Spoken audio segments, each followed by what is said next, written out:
प्रतिशतता जो एक्सरसाइज चल रही है उस पर कुछ अलग टाइप है ये। देखो, क्वेश्चन यहाँ से भी एग्जाम में बनता है। वैसे बहुत सिंपल है, अगर अच्छे तरीके से करोगे तो उसको जो आगे पढ़ाया गया है उस हिसाब से अगर इसको देखा जाएगा तो यह नॉर्मल है। जैसा मैं आपको बता रहा हूँ कुछ उस तरीके से देखो उसको।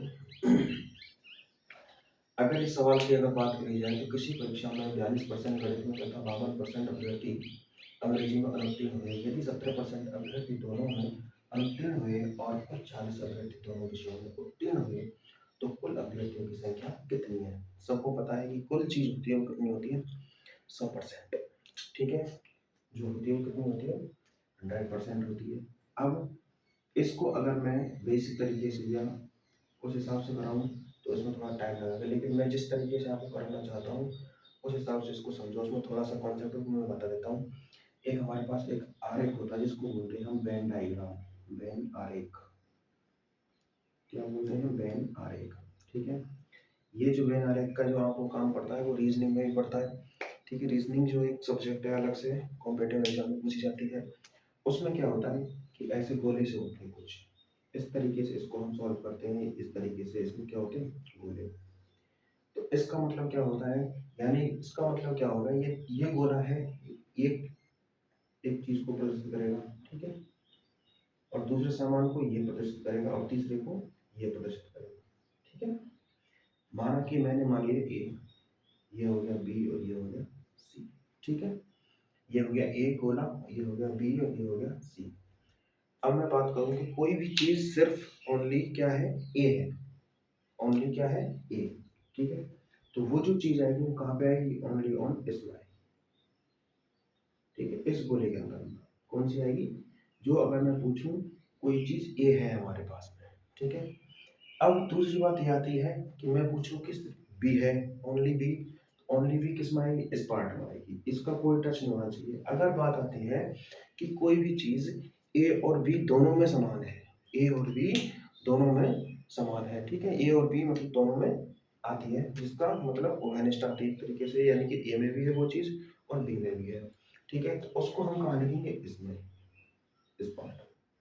अब कोई भी चीज हमारे पास आए कि कोई भी चीज जैसे बी में भी आती है और सी में भी आती है, ठीक है, बी में भी आती है और सी में भी आती है। तो कोई भी चीज देखो, बी वाला हमारा बोला ये है और सी वाला ये है, अब बताओ यहाँ आएगी कि नहीं आएगी? ठीक है, यानी कि ये चीज जो हमारे पास कोई सी डी चीज है कोई, वो बी का भी भाग है और सी का भी भाग है, तो ये दोनों का भाग होगा तो ये यहाँ आएगा।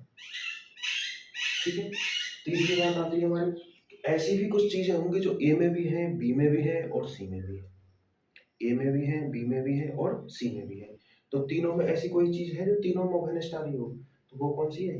ओवेनिस्ट का मतलब होता है कॉमन चीज। ठीक है, कोई भी चीज कॉमन, यानी कि सब में से कोई कॉमन उठाई जाती है तो उसको क्या बोलते हैं?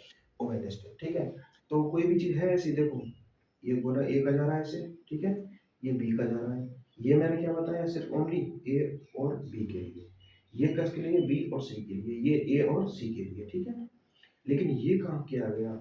ये आ गया, इसका मतलब है कोई भी चीज हमारी ए में भी सम्मिलित है, बी में भी है और सी में भी है। ठीक है, तो ये चीज समझ में आई, मतलब कोई भी चीज जो तीनों में ओवेनिस्ट है वो किस में आएगी? बीच वाले में, लास्ट इसमें। ठीक है, अगर मैं बात करूं कि कोई चीज ए और बी में, ओनली सिर्फ ए और बी में है, उपस्थित है, तो वो कहाँ आएगी? इसमें आएगी। ए और सी में, इसमें आएगी। अगर बात करूं कि कोई चीज सिर्फ ओनली किस में है? सी में है, यानी कोई भी सिर्फ ओनली किस में है? सी में है, तो वो ना तो यहाँ आएगी ना यहाँ आएगी ना यहाँ, तो उसको कहाँ लिखेंगे हम? यहाँ। ठीक है, बाकी सवाल से सॉल्व करते हैं। ठीक है, कि सवाल क्या बोलता है।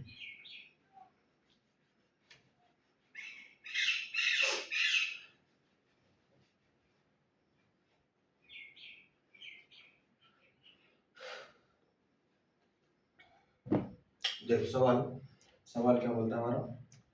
सबसे पहले एक चीज ध्यान रखो, जब प्रतिशतता को हम सॉल्व करते हैं तो 100 को तो दिमाग में रखो कि 100 चीज तो कोई जो भी चीज होगी वो क्या होगी? 100।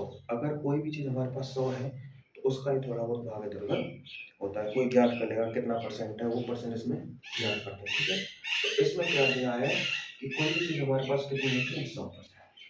कितनी होती है? 100%। ठीक है, अब क्या है देखो, इसमें क्या कहा है, कुल अभ्यर्थियों की संख्या। तो कुल अभ्यर्थियों की संख्या हमारे पास कितनी होगी, इसमें परसेंट होगी।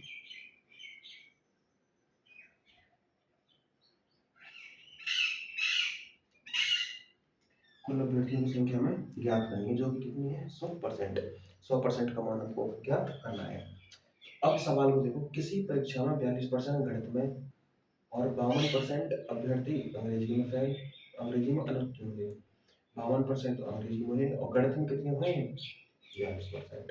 यदि 17% अभ्यर्थी दोनों में अनुत्तीर्ण हुए। अब देखो, अभी एक अवेयरनेस वाली बात बताई थी ना, कौन सी, कि दोनों में, जो चीज दोनों में कॉमन आए वो किसमें आएगी, बीच वाले गोले में। वो किसमें आएगी, बीच वाले गोले में। जैसे कि यानी कि हमारे पास एक गोला हम बना लेते हैं किसका, मैथ का। ये किसका हो गया, मैथ का हो गया। दूसरा कौन सा हो गया, अंग्रेजी का।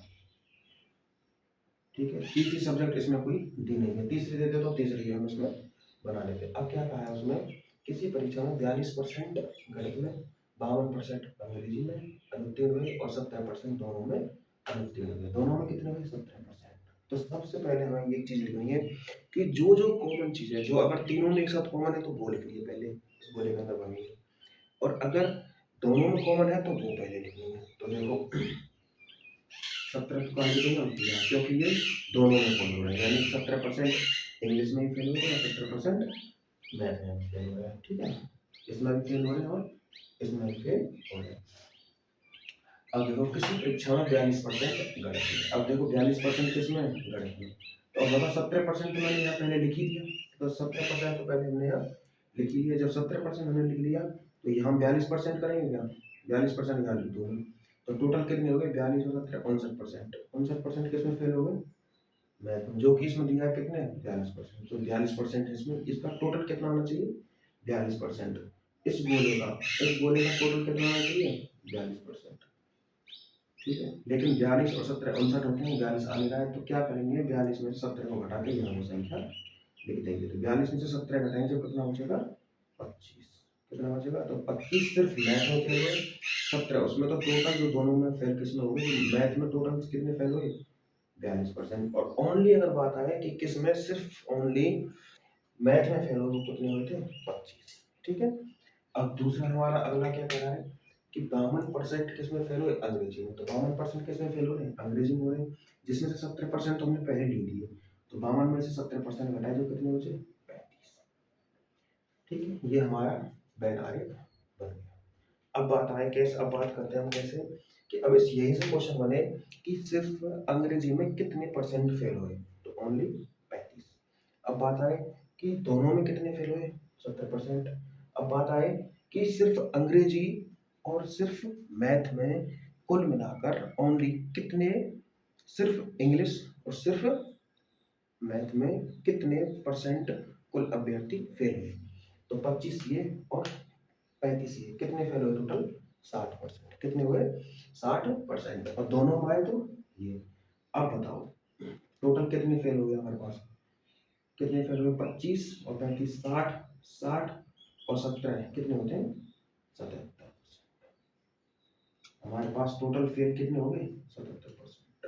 फेल का मतलब अनुत्तीर्ण। ठीक है, फेल का मतलब क्या हो गया, अनुत्तीर्ण। यानी कि अनुत्तीर्ण कितने हुए हमारे पास, 77%।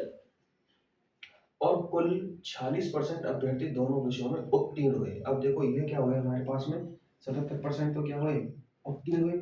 अब वो अनुत्तीर्ण हुए, अब उत्तीर्ण कैसे निकालेंगे हम, उत्तीर्णों की संख्या, उत्तीर्णों की संख्या कैसे निकलेगी हमारी, टोटल परसेंट हमारे पास 100 है, 100 ही होते, 100 में से फिर जो जितने हुए उनको हटा लो।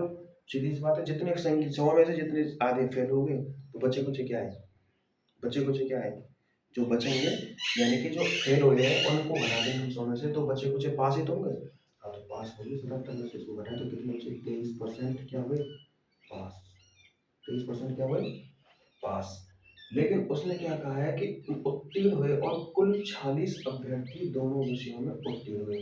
तो 46 अभ्यर्थी क्या हुए, उत्तीर्ण, यानी कि 23% की जो वैल्यू आई है हमारे पास में, वो कितनी आई है, 46। और 1% की जब वैल्यू आएगी, 23 का संभाल में देंगे तो 46/23 बराबर 2। और 100% की वैल्यू निकालेंगे तो 2 गुना 100 बराबर 200। टोटल अभ्यर्थी कितने हैं हमारे पास? 200।